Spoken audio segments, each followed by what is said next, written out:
नमस्कार दोस्तों।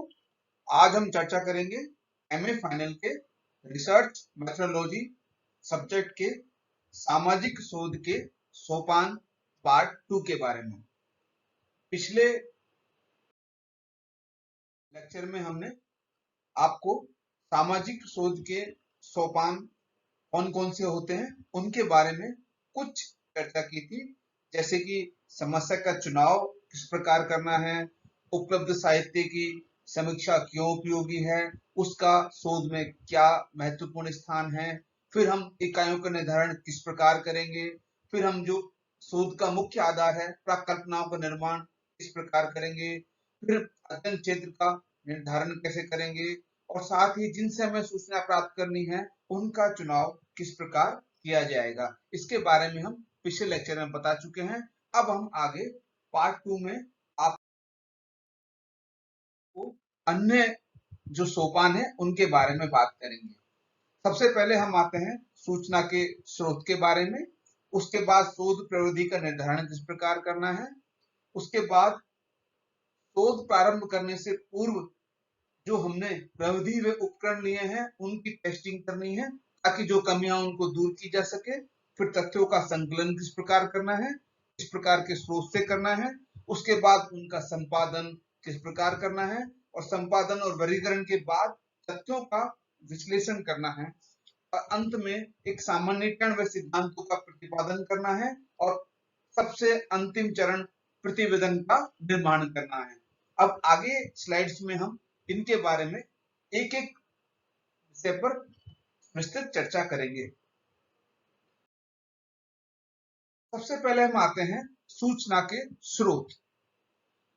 कल्पना जांच करने व सत्यता का पता लगाने के लिए हमें तथ्य या सूचनाएं संकलित करना आवश्यक होता है। इसके लिए शोधकर्ता को ये पता लगाना पड़ता है कि सूचना प्राप्ति के विश्वसनीय स्रोत कौन कौन से हैं, अर्थात सूचनाएं कहां से प्राप्त हो सकती हैं। सूचनाओं के स्रोत को मुख्यतः दो भागों में बांट सकते हैं। नंबर 1 प्राथमिक स्रोत, नंबर 2 द्वितीयक स्रोत। प्राथमिक स्रोत ऐसे होते हैं जिन्हें शोधक पहली बार तथ्यों या सूचनाओं को प्राप्त करता है, अर्थात वह इन तथ्यों को अपनी समस्याओं के संदर्भ में खुद संकलित करता है, प्रत्यक्ष रूप से संकलित करता है। इसकी विभिन्न प्रविधियों में जैसे प्रत्यक्ष अवलोकन, साक्षात्कार, प्रश्नावली इत्यादि विधियां आती हैं। प्राथमिक स्रोत की जो सूचनाएं होती हैं वो शोधक खुद फील्ड वर्क के माध्यम से प्राप्त करता है। अब हम आते हैं द्वितीयक स्रोत पर। इसके अंतर्गत प्रकाशित व अप्रकाशित समस्त लिखित सामग्री सम्मिलित होती है जो शोधक को मूल्यवान सामग्री प्रदान करती है। वे शोध में व्यर्थ के दोहराव को रोकते हैं। हमें ये पता होता है कि जब विभिन्न प्रकार के लिखित सामग्री, ग्रंथ, सर्वेक्षण रिपोर्ट, डायरी, ऐतिहासिक प्रलेख व सरकारी आंकड़ों के माध्यम से ये पता लगा लेते हैं कि हमारे शोध का क्या आधार रहेगा और हमें शोध में किन चीजों को पुनः रिपीट नहीं करना है। ठीक है दोस्तों, अब हम आते हैं नेक्स्ट स्लाइड पर। शोध प्रविधि का निर्धारण व पूर्व परीक्षण। देखिए, सूचना प्राप्ति के स्रोतों का पता लगाने के बाद शोध समस्या, सूचनादाताओं व क्षेत्र की प्रकृति को ध्यान में रखते हुए हमें उचित प्रविधि का निर्माण करना होता है ताकि प्रामाणिक तथ्यों का संकलन हो सके। दूसरी बात, तथ्य संकलन हेतु जो चयनित प्रविधियां व उपकरण के प्रयोग की विधि भी स्पष्ट होनी चाहिए ताकि अध्ययन में वस्तुनिष्ठता विद्यमान रहे। शोधकर्ता को यह भी स्पष्ट करना होता है कि तथ्य संकलन हेतु किस प्रकार से प्रविधियों का प्रयोग किया जाएगा। नेक्स्ट, अब हम आते हैं कि जब हम शोध प्रविधि का निर्धारण कर लेते हैं तो शोध कार्य आरंभ करने से पूर्व जो हमने प्रविधि निर्धारित की है उसको एक छोटे स्तर पर क्रियान्वित करके जांच लिया जाता है। अर्थात यदि हम एक बड़े क्षेत्र का सर्वेक्षण करना है तो हम पहले एक छोटे भाग पर जो हमने शोध प्रविधि का निर्धारण किया है उसको जांचते हैं, ताकि यदि कोई उसमें कमियां हो तो उसको आरंभिक स्तर पर पता लगाकर उसकी को दूर कर लिया जाए। पूर्व परीक्षण यानी कि एक शब्दों में कहें तो प्री टेस्टिंग शोध के क्षेत्र में आवश्यक व महत्वपूर्ण प्रक्रिया है। वस्तुतः पूर्व परीक्षण का मुख्य उद्देश्य ये निर्धारित करना है कि कौन सा विकल्प सर्वाधिक उपयुक्त है। नेक्स्ट स्लाइड पे आएंगे। तथ्य संकलन। शोध प्रविधियों का निर्धारण करने के पश्चात अब हम आते हैं तथ्य संकलन पर। शोध कार्य की संपूर्ण योजना तैयार होने के बाद फील्ड वर्क प्रारंभ होता है और फील्ड वर्क में हमें विभिन्न प्रकार के उपकरणों व प्रविधियों का प्रयोग किया जाता है ताकि तथ्य संकलन किया जा सके।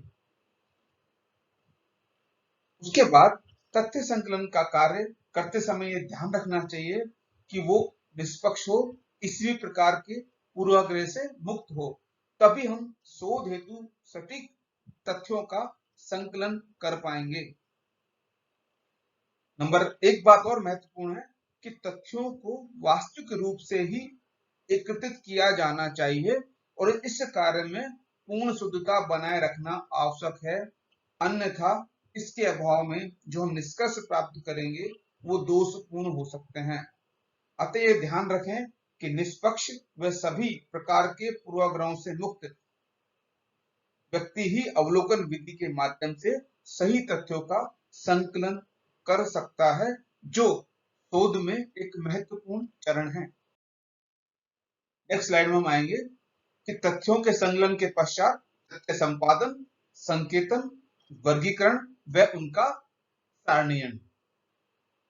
सबसे पहले हम तथ्य संपादन करेंगे कि तथ्यों को इकट्ठा करके उनकी जांच की जाती है और उनमें व्याप्त कमियों व असंगतियों को दूर कर उन्हें क्रमबद्ध किया जाता है और यदि कोई अनावश्यक सूचना है तो उसे निकाल दिया जाता है। नेक्स्ट पार्ट में हम संकेतन पर आएंगे। संकेतन का तात्पर्य है कि उत्तरदाताओं से प्राप्त जवाबों को अर्थपूर्ण श्रेणियों में विभाजित करना। यहाँ लोगों से प्राप्त व्यक्तिगत उत्तरों को कुछ समूह में रखा जाता है और विभिन्न उत्तरों को संकेतों, प्रतीकों व संख्याओं की सहायता से व्यवस्थित किया जाता है। तीसरा जो पार्ट है वर्गीकरण का, वो महत्वपूर्ण है। शोध के उद्देश्यों के आधार पर समान प्रकृति के तथ्यों को अलग अलग वर्गों में विभाजित कर की प्रक्रिया वर्गीकरण कहलाती है, जिनके आधार पर तुलनात्मक अध्ययन कर सहसंबंधों को ज्ञात किया जाता है। अंतिम है इसमें सारणीकरण। जो तथ्य हमें प्राप्त हुए हैं उनको हमने संपादित किया, संकेतन किया और उनको वर्गीकृत कर लिया। उन तथ्यों को लघु रूप, सूक्ष्म रूप, छोटा रूप प्रदान कर संख्यात्मक सारणियों में प्रविष्ट किया जाता है, जिसका उद्देश्य होता है कि जो तथ्य वर्गीकृत तथ्य हैं वो अधिक स्पष्ट और बोधगम्य हो, ताकि वैज्ञानिक निष्कर्षों की प्राप्ति की जा सके। यहाँ हमें ध्यान रखना होगा कि वैज्ञानिक निष्कर्षों की प्राप्ति हेतु सारणीकरण के कार्य को काफी सावधानी पूर्वक संपन्न करना नितांत आवश्यक है। अब हम अगले चरण में चलते हैं, तथ्यों का विश्लेषण। कुछ बातें महत्वपूर्ण हैं। सबसे पहले संकेत तथ्यों के विश्लेषण के परिप्रेक्ष्य में कल्पनाओं की जांच कर उनकी सत्यता, असत्यता व आंशिक सत्यता का पता लगाया जाता है और इस हेतु तथ्यों का विश्लेषण व विवेचन किया जाता है। प्राप्त तथ्यों को संबंधित घटनाओं व विभिन्न स्थितियों के मध्य सहसंबंध ज्ञात कर कार्यकरण संबंधों का पता लगाया जाता है। इस बात की भी विवेचना की जाती है कि किसी विशेष दशा, परिणाम अथवा घटक के लिए कौन से कारक उत्तरदायी हैं और इनके माध्यम से नियमों व सिद्धांतों का प्रतिपादन किया जाता है। इस प्रकार तथ्यों के विश्लेषण विवेचन के माध्यम से वैज्ञानिक निष्कर्ष निकालने में हमें मदद मिलती है, जो हमारी नेक्स्ट स्लाइड का महत्वपूर्ण पार्ट है। सामान्यीकरण व सिद्धांतों का प्रतिपादन। वैज्ञानिक निष्कर्षों पर पहुंचकर नियमों व सिद्धांतों का प्रतिपादन किया जाता है। शोध का यह चरण अत्यंत महत्वपूर्ण है। पिछली स्लाइड में हमने तथ्यों का विश्लेषण व विवेचन किया था।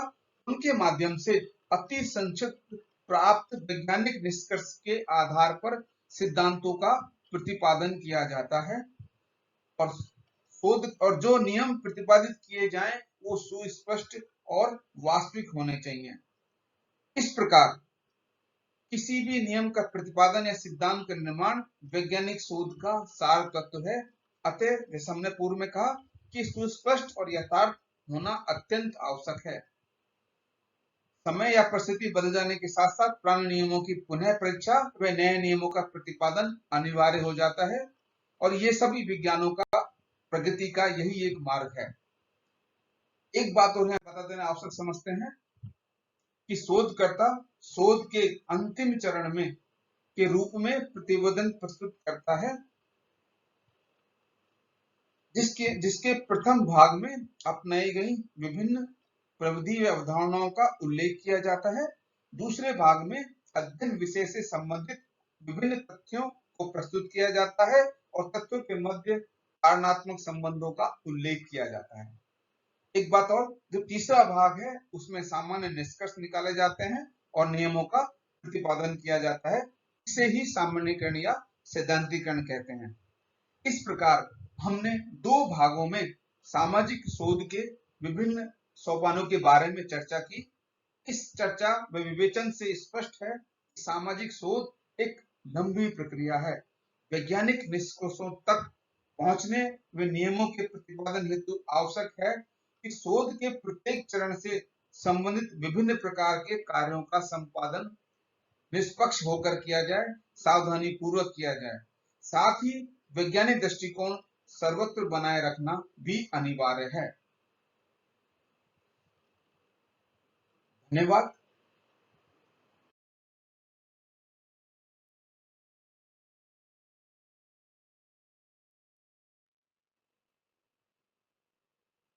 Thank you.